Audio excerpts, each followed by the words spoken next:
Lorsque Valerie Bertinelli croisa pour la première fois le chemin d'Eddie Van Halen en 1980, elle n'avait que 20 ans, mais était déjà une célébrité. Interprétant Barbara Cooper dans la sitcom à succès One Day at a Time, elle incarnait la fiabilité, la gentillesse et l'innocence. À 20 ans, elle avait déjà remporté 2 Golden Globes. Sa carrière s'était soigneusement construite sur son image de chérie de l'Amérique. Ses journées étaient rythmées et régulières, sa réputation impeccable, et sa vie suivait un rythme prévisible au sein des studios de télévision. À 26 ans, Eddie Van Halen se situait à l'opposé de ce spectre. Cofondateur et guitariste principal de Van Halen, il redéfinissait déjà les codes du rock. Des albums comme Van Halen et Fair Warning avaient propulsé son groupe sur la scène internationale. Sa technique de tapping révolutionnaire et son énergie communicative sur scène avaient fait de lui non seulement un musicien, mais une véritable icône culturelle. Tandis que Valérie incarnait le contrôle et la discipline, Eddie représentait la liberté et le chaos. Malgré ce contraste saisissant, leur alchimie fut immédiate. Valérie aurait demandé à son patron d'organiser une rencontre, séduite par l'énergie débordante d'Eddie. Peu après, ils commencèrent à se fréquenter. Quelques mois plus tard, le 11 avril 1981, ils se marièrent lors d'une cérémonie privée en Californie. Le mariage a fait sensation dans la presse, symbolisant l'union entre l'image sage de la télévision et le rock'n'roll débridé. Pour les fans, c'était comme assister à la rencontre explosive de 2 univers différents. Au début, ils se sont laissés emporter par l'excitation.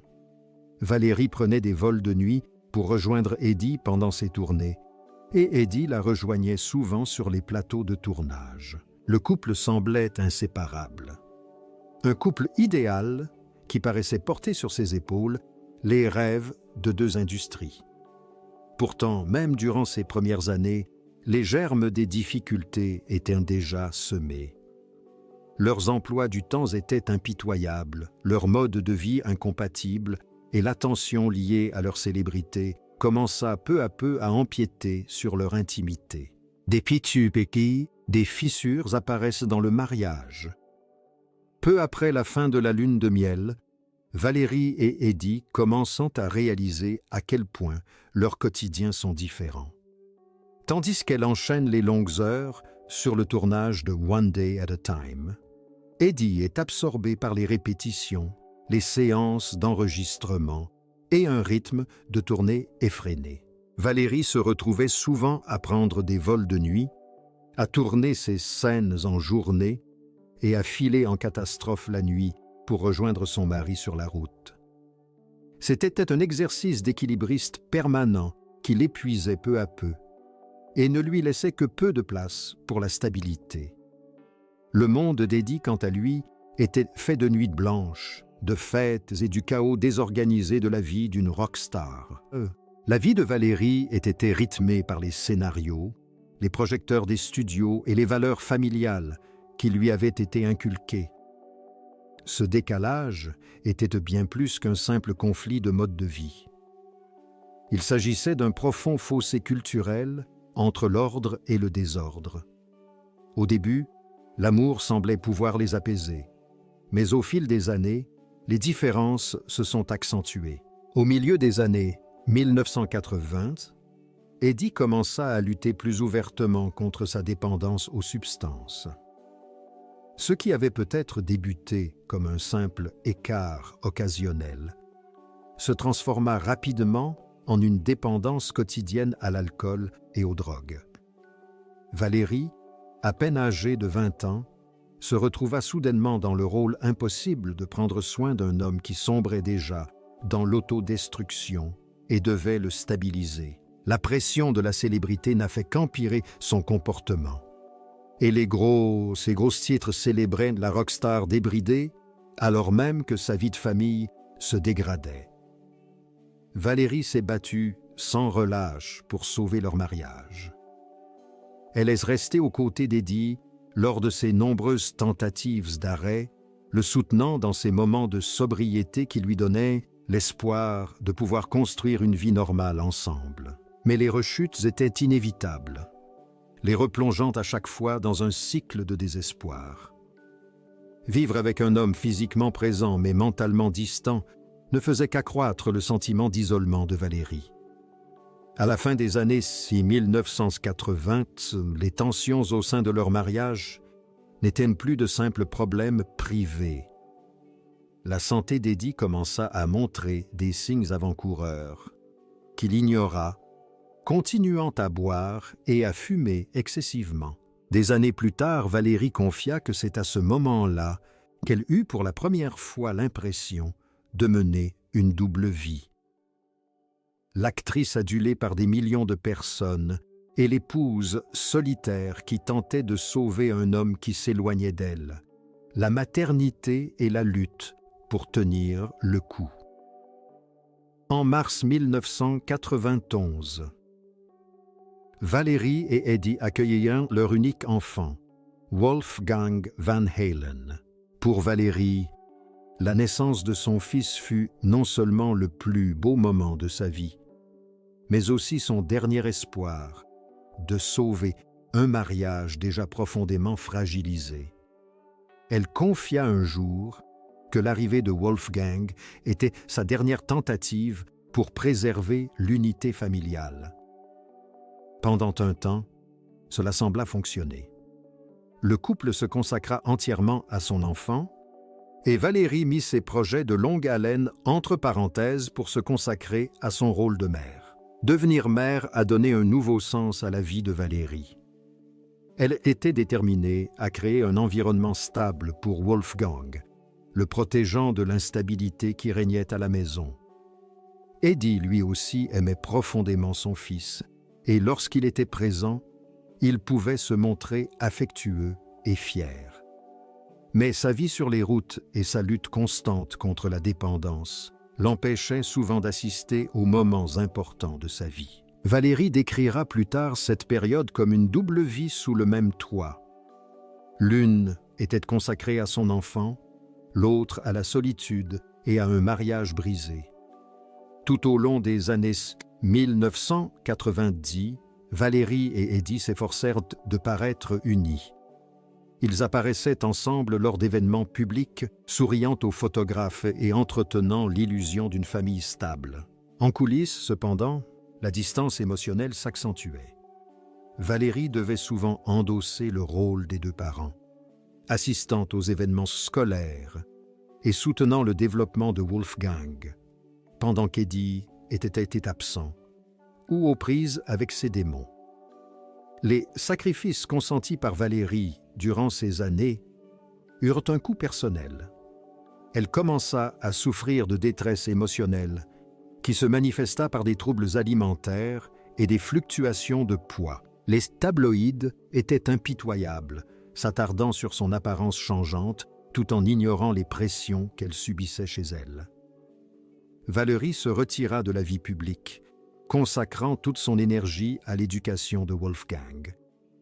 Malgré les tensions dans son mariage, elle refusa de le quitter. Son amour pour Eddie demeurait, mais il était mêlé de frustration, de tristesse et d'épuisement. Elle croyait que si elle restait assez forte, elle pourrait l'aider à surmonter ses épreuves. Mais la vérité devenait de plus en plus difficile à ignorer. Elle était mariée à un homme qu'elle ne pouvait sauver, et l'illusion d'une famille parfaite s'évanouissait.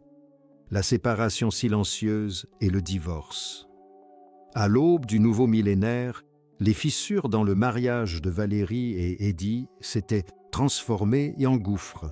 Des années de toxicomanie, de problèmes de santé et de distance émotionnelle avaient érodé les fondements de leur relation.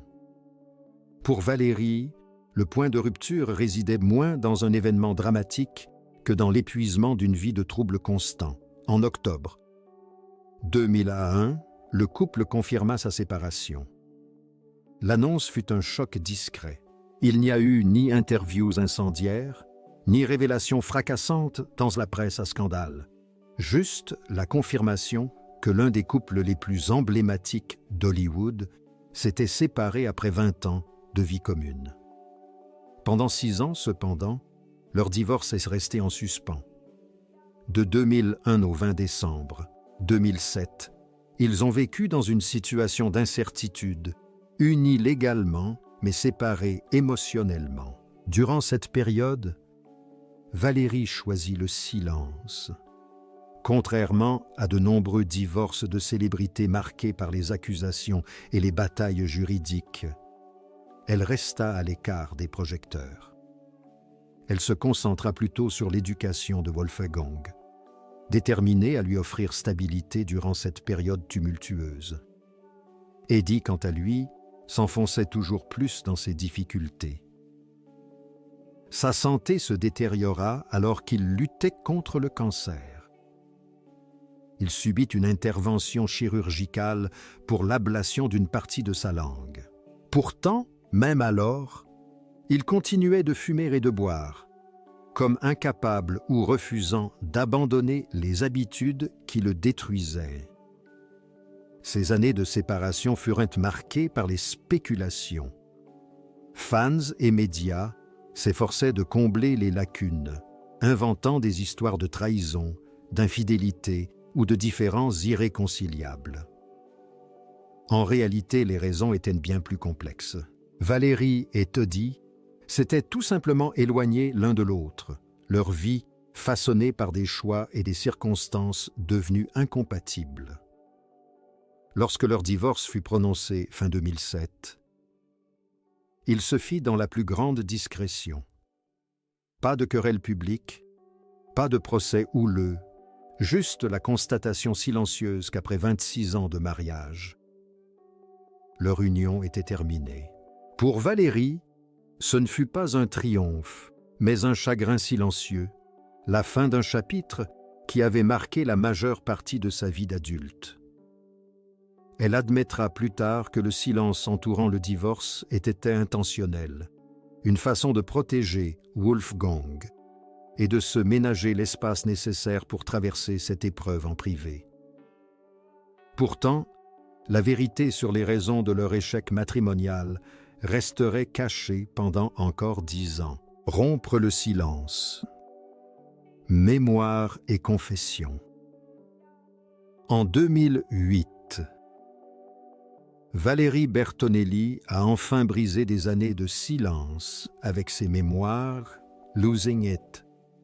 Pour la première fois, elle a levé le voile sur ce qui s'était réellement passé à huis clos durant son mariage avec Eddie Van Halen. Les révélations étaient crues, douloureuses et bien loin de l'image glamour du couple idéalisé que le public avait autrefois idolâtré. Valérie a admis qu'Eddie avait lutté contre la toxicomanie et l'alcoolisme pendant la majeure partie de leur relation.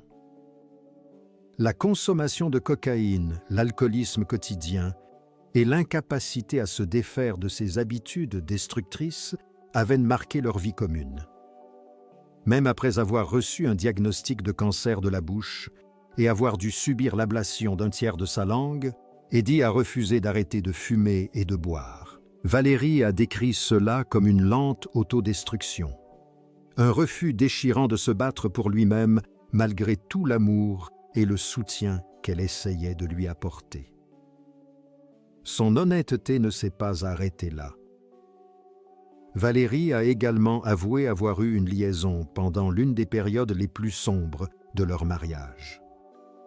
Elle l'a expliqué non pas comme un acte de trahison, mais comme une tentative désespérée de se sentir aimée alors qu'elle se sentait abandonnée chez elle. Eddie aussi avait des liaisons pendant ses tournées, ce qui créa entre eux une tension silencieuse dont aucun des deux ne parlait, mais qu'ils subissaient tous deux.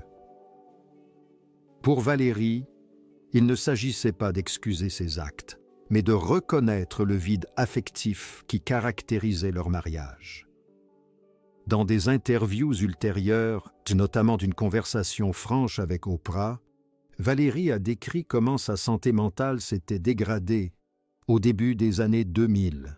Elle a développé un trouble du comportement alimentaire, a pris du poids de manière incontrôlable et s'est coupée de ses amis et de la vie publique. La pétillante star de télévision adorée par des millions de téléspectateurs se dégradait en coulisses, tentant de se reconstruire tout en élevant seule ses enfants, Wolfgang. Lorsqu'elle a publié son deuxième ouvrage autobiographique, Enough Already, en 2022, le point de vue de Valérie avait évolué. La thérapie et la sobriété lui avaient apporté la clarté. Elle n'écrivait plus sur la défensive, mais avec acceptation. Elle qualifiait son mariage avec Eddie de beau mais ravagé, admettant qu'ils s'étaient rencontrés trop jeunes, sans les outils nécessaires pour affronter la célébrité, la dépendance et l'isolement. C'était un constat poignant. L'amour seul n'avait jamais suffi à les sauver. La vie après Eddie. Le deuil, la reconstruction et les dures réalités. Le 6 octobre 2020, Eddie Van Halen s'est éteinte après une longue lutte contre le cancer. Valérie était à son chevet avec leur fils, Wolfgang, lui tenant la main jusqu'à son dernier souffle.